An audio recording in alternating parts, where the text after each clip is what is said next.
Putting God first can be difficult. What can we learn from Saul, who refused to put God first?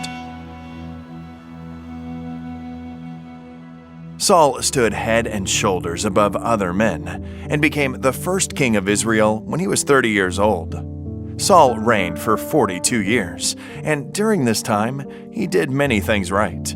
However, he constantly refused to follow God's instructions entirely, finding a different path, trying to improve on what God had said. Some of us are tempted to rationalize our own desires, providing internal explanations to why we follow our own plan when it comes to tithe and offerings.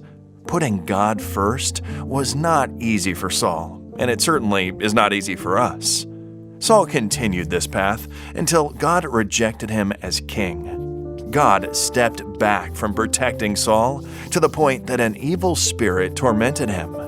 God grants us the free will to reject him and his plans, but by so doing, we forfeit his blessings.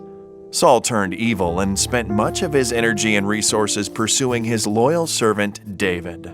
Even while trying to return to God later in life, he used the very methods forbidden by God, turning to necromancers. But God does not speak through spiritualism.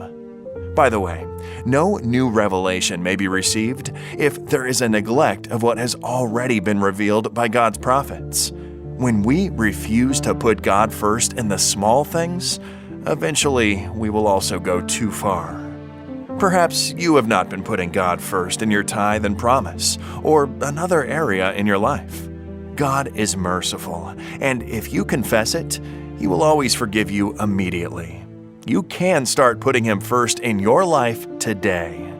Saul refused to put God first. The consequences were terrible for him and the people around him. God's love compels us to put His kingdom first, while Saul's example is a warning for us today.